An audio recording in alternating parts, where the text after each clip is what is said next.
Tutorial honetan, Niskball jokoa modu lehiakorrean erabiltzen ikasiko dugu. Taldeak nola sortu ditzakegun, nola editatu ditzakegun eta nola erabiltzen den aplikazioa jokoan zehar. Horretarako, gure postara joango gara eta iritsi zaigun esteka irekiko dugu. Postaren barruan 3 esteka aurkituko ditugu. Batetik, orain irekiko dugun aplikazioa, eta bestetik, YouTubeko kanala eta web orria. Gogoratu prozesu hori arindu dezakegula gure mahai gainean sarbide zuzen bat sortuz. Eta horrela, ez dugula ibili behar esteka postan bilatzen. Goikaldean utziko dizuet bideoa. Aplikazioan sartzen garenean, menu bat aurkituko dugu. Eta bertan, hizkuntza aldatzeko aukera izango dugu. Kasu honetan, gaztelaniaz utziko dut.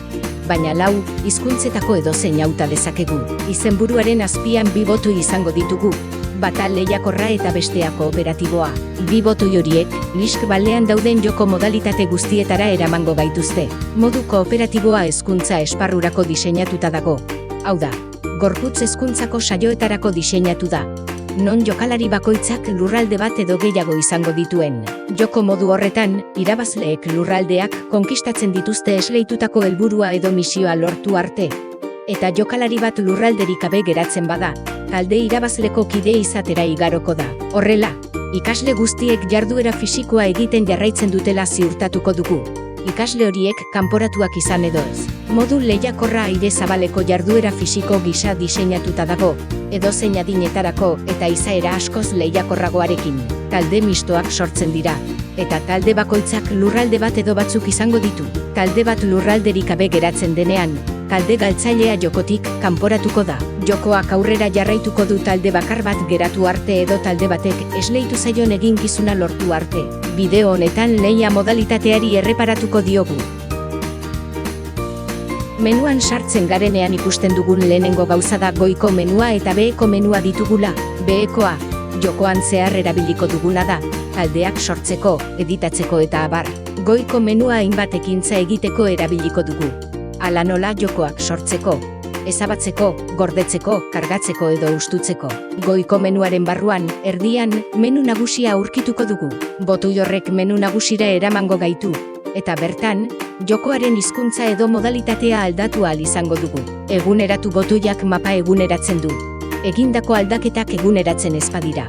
Ezarpenak botoia sakatzean, beste menu bat irekiko zaigu non jokoa izeneko botoia aurkituko dugun. Menu horren barruan, joko berri bat sortu, hautatu edo ezabatu ahal izango dugu.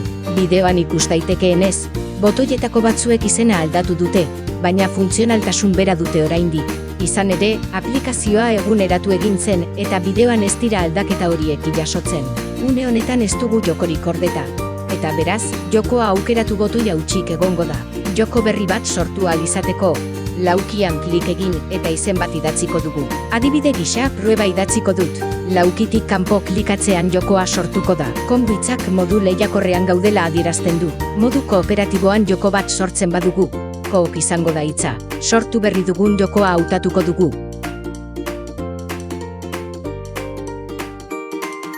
Eta botoi honen gainean klik eginez, sortu dugun jokoa ezabatuko dugu. Horrela, jokoa aukeratzeko menua hutsik izango dugu berriro. Joko berri bat sortzeko prozesua errepikatuko dugu, baina oraingoan prueba 2 izena jarriko diogu. Aukeratu jokoan klikatu eta sortu berri dugun jokoa hautatuko dugu. Jokoa izeneko menua itxiko dugu, eta orain 4 aukera nagusi izango ditugu. Lehenengoa gorde botoia izango litzateke. Botoi honekin gure aurrerapenak gordeko ditugu jokoaren barruan. Bigarrenak kargatu botoia izango litzateke. Botoi honekin, aurretik ordetako joko bat kargatuko dugu. Horretarako, jokoa menua irekiko dugu. Kargatu nahi dugun jokoa aukeratu eta azkenik, kargatu botoia sakatuko dugu. Horrela, joko horretatik gordetako datu guztiak kargatuko dira. Azkenik, 2 aukera ditugu, berriro hasi eta hustu. Berriro hasi botoiak jokoaren datu guztiak ezabatzen ditu, baina jokalarien, taldeen, koloreen eta abarren izenak ezabatu gabe.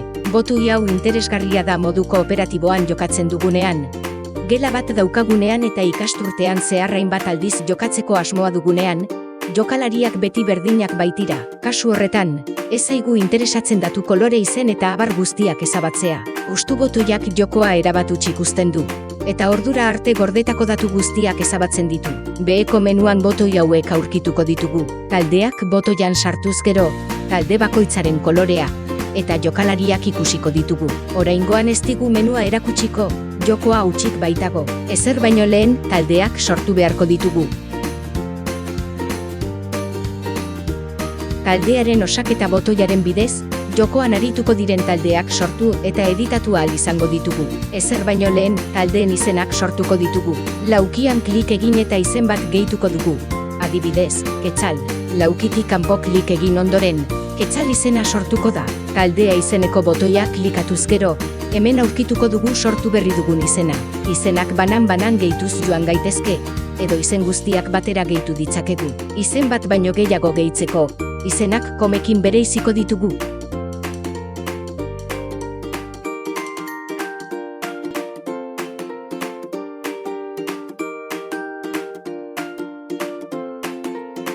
Lehendik dagoen izen bat gehitzen badugu, aplikazioan mezu bat agertuko zaigu, izen hori dagoeneko existitzen dela, eta beste izen bat gehitzeko eskatuz. Taldeak sortutakoan, talde bat aukeratuko dugu.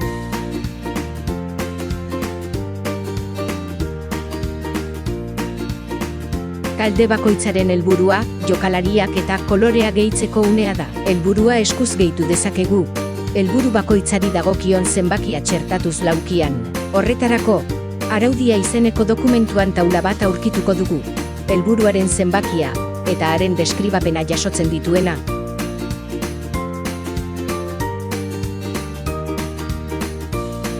Laukia hutsik uzten badugu, mundu osoa konkistatzea izango da gure helburua. Helburuak, eskuz hauta daitezke talde bakoitzari helburu jakin batzuk ezarri nahi badizkiogu, baina automatikoki, ere hautatu ditzakegu helburuak banatu botoiari esker. Botoi honek ausaz helburu bat esleituko dio talde bakoitzari helburuak, banan-banan gehitzen ibili beharrik gabe. Talde bakoitzak 6 jokalari izango ditu gehienez. Beti ere kontuan hartuta taldeek mistoak izan behar dutela, eta inoiz ezin dela jokalari bat baino gehiagoko aldea egon bisexuen artean. Proba gisa, 2 jokalariko taldeak sortuko ditugu. Lehenengo izena sartzen dugunean, laukitik kanpo klik egingo dugu eta zain egongo gara aplikazioak izen bereko beste jokalaririk ez dagoela egiaztatu arte.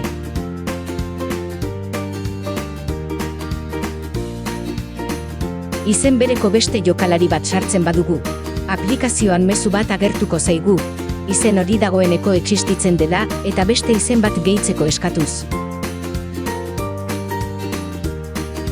Jokalariak gehitu ondoren, taldearen kolorea hautatuko dugu. Behin kolore baten gainean klikatu ondoren, kolorea aldez aurretik hautatu ez dela egiaztatuko du aplikazioak. Azkenik, jokalari berria botoia sakatuko dugu, eta amaitzen duenean mezu bat agertuko zaigu jokalaria sortu dela adieraziz. Akatsen bat izan ez gero, beste mezu bat agertuko zaigu arrazoia zein den adieraziz. Prozesu bera errepikatuko dugu gainerako taldeekin.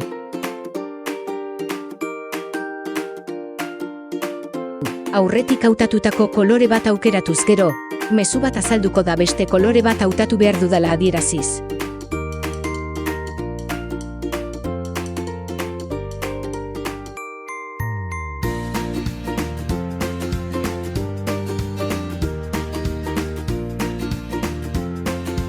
Joko berri bat hasi nahi dugunean baina bete berri ditugun datuak mantenduz, berrabiarazi botoia hautatuko dugu. Hustu botoia erabiliz gero, gorde ditugun talde, helburu, jokalari eta kolore guztiak galduko ditugu, eta taldeak banan-banan sortu beharko ditugu berriro.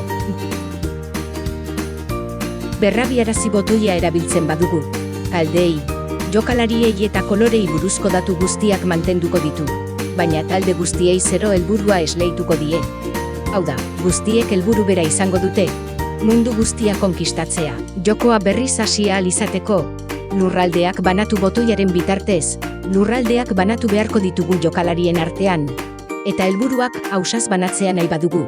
Helburuak banatu botoia sakatuko dugu. Talde guztiak sortu ondoren, taldeak botoira joko dugu, eta bertan talde bakoitzari buruzko informazioa aurkituko dugu. Talde bakoitzaren kolorea, taldearen izena, helburua eta talde bakoitzeko jokalariak. Helburuaren gainean klik eginez gero, sartel bat agertuko da, eta bertan deskribatuko da zein den talde horri esleitutako helburua. Lehen aipatu bezala, helburuaren laukia hutsik utziz gero, Mundua konkistatzeko helburua ezarriko zaio taldeari. Helburua aldatu nahi badugu. Helburua aldatu nahi diogun taldea hauta dezakegu. Esleitu nahi diogun helburu zenbakia sar dezakegu. Eta eguneratzeko botoi laranja saka dezakegu. Edo bestela, helburuak banatu botoia sakatu eta talde guztiei helburuak ausaz esleituko zaizkie. Banan-banan helburu berriak aldatzen aritu gabe, taldeak botoira itzultzen bagara eta helburun txartelak banan-banan irekitzen baditugu, helburu guztiak desberdinak direla ikusiko dugu.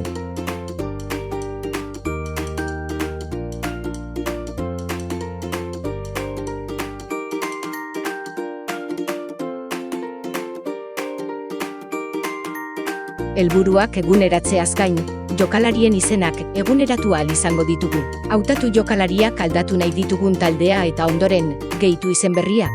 Amaitzeko, eguneratzeko botoia sakatuko dugu. Kasu honetan, Egoa jokalaria mantenduko dugu eta Mikel Andonirengatik aldatuko dugu. Izenak aurretik erabili ez direla egiaztatutakoan, eguneratu botoia sakatuko dugu.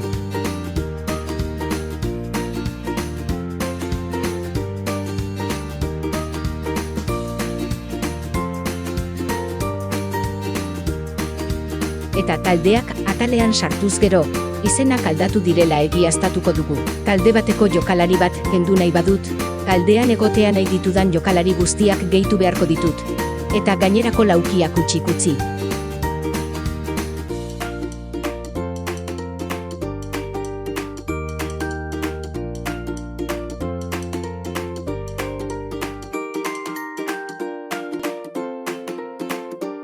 Taldeak atalera itzuliko gara eta Andoni ez dagoela ikusiko dugu. Azkenik, kolorea aldatzeko aukera dugu, talde bat hautatuko dugu, edozein kolore hautatuko dugu, eta hautatutako kolorea aldez aurretik hautatu ez dela egiaztatu ondoren, eguneratu botoia sakatuko dugu.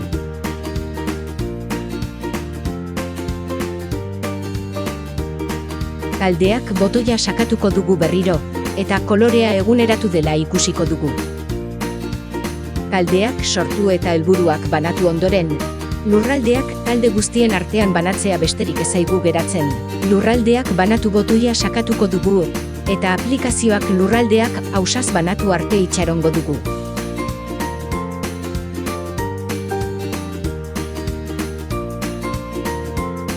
Lurraldeak banatuta ditugu, eta ikus dezakegunez, lurralde bakoitzean zenbaki batago zirkulu batez inguratuta. Zenbaki honek lurralde bakoitzak zenbat tropa dituen adierazten du. Zenbaki hori aldatu egingo da talde bakoitzean dagoen jokalari kopuruaren arabera. Tropa kopurua zehazteko, talde bakoitzeko jokalari kopurua hartzen da kontuan, eta jokalari kopururik txikiena hartzen da baliotzat. Hau da, talde txikienak 3 jokalari baditu, 3 tropa gehituko zaizkio lurralde bakoitzari. Jokoa prestatu ondoren, partidekin hasiko gara.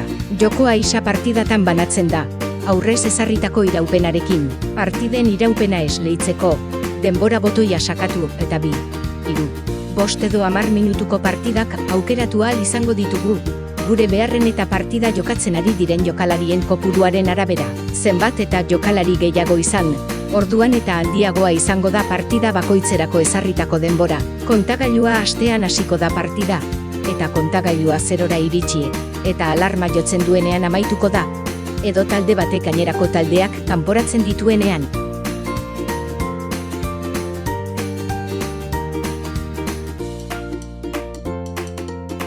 Talde irabazle bat egonez gero, talde garailea lurraldeak menuan sartuko da, eta bere taldearen izena aukeratutakoan, 2 aukera izango ditu.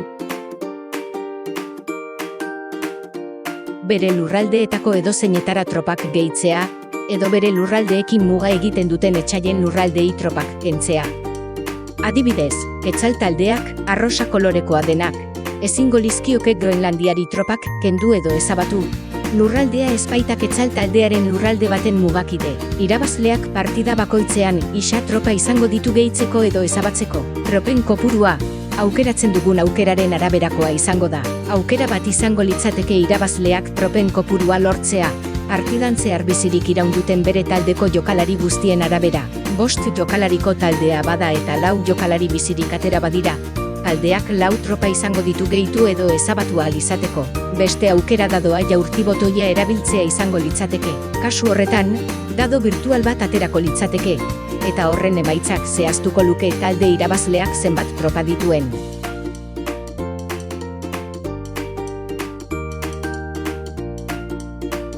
Adibide honetarako ez dugu dadoa erabiliko. Quetzal taldeak 3 jokalarirekin geratzea lortu duela suposatuko dugu. 3 tropa hauek ekialdeko Europari 3 tropa gehitzeko erabiliko ditugu. Horrela 6 tropekin geratuko da. Tropak gehitu ahal izateko, talde irabazlea hautatuko dugu. Laukian tropen kopurua idatziko dugu. Eta azkenik, lurraldeak izeneko zabalgarrian ekialdeko Europa lurraldea hautatuko dugu.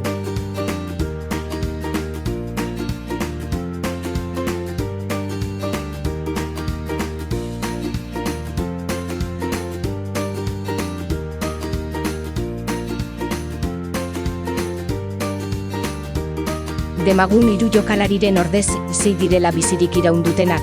Kasu honetan, 3 tropa erabili ditugunez, beste 3 tropa geratuko zaizkigu erabili ahal izateko. Tropa horiek gure lurraldeak indartzeko, edo beste talde batzuk ahultzeko, edo lurraldeak kentzeko erabil genitzake. Adibide gisa, Asia erdialdeari tropa bat kenduko diogu.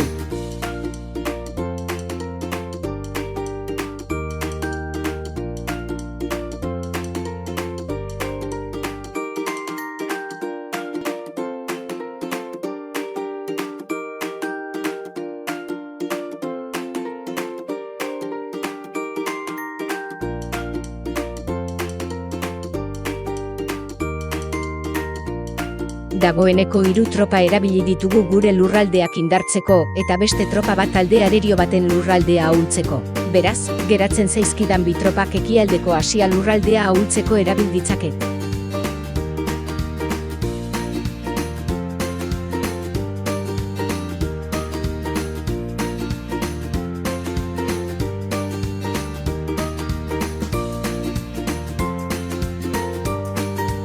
Irabazleak tropa guztiak erabili ondoren, beste partida bat jokatuko dugu. Demagun Quetzal taldeak berriro irabazten duela partida, eta kasu honetan 4 jokalari geratu direla zelaian, beraz, talde irabazleak 4 tropa ditu. Erdialdeko Asiari 2 tropa kentzen badizkiogu, lurraldea troparik gabe geratuko da. Eta beraz, lurraldeak dituen tropa kopurua adierazten duen zenbakia, eta eraztuna ezabatuko dira. Hala ere, lurraldea ez da kolorez aldatuko, talde larainaren lurraldea izaten jarraitzen baitu. Lurralde bat irabazi ahal izateko, lurralde horrek duen tropa kopurua baino tropa bat gehiago beharko dugu. Orain gauza bera egingo dugu ekialdeko Asiarekin. Genituen 4 tropetatik 2 erabili ditugu, eta beste 2 geratzen zaizkigu ekialdeko Asia erasotzeko.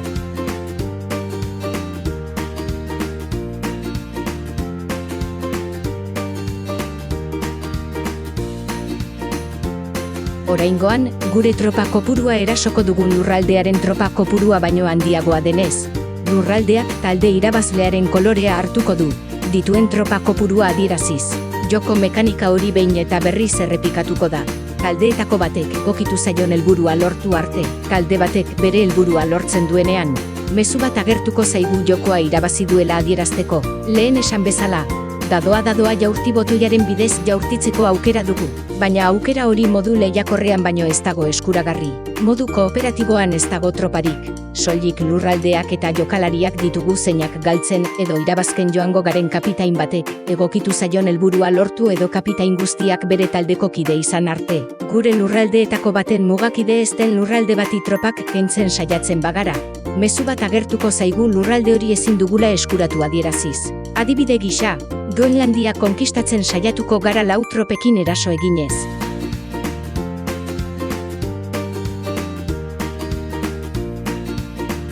Ipar Europarekin gauza bera egingo bagenu, lurralde hori konkistatuko genuke.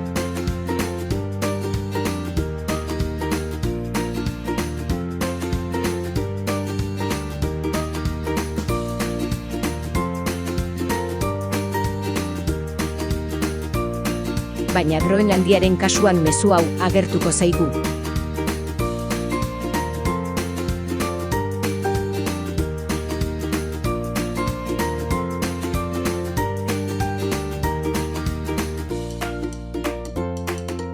Jokoa amaitzen dugunean, gorde botoia sakatuko dugu, eta aplikazioak jokoa gorde arte itxarongo dugu. Gordetzeko prozesuak minutu erdi inguru beharko ditu osatzeko. Gorde ondoren, mapa jatorrizko egoerara itzuliko da eta datuak gordeta geratuko dira.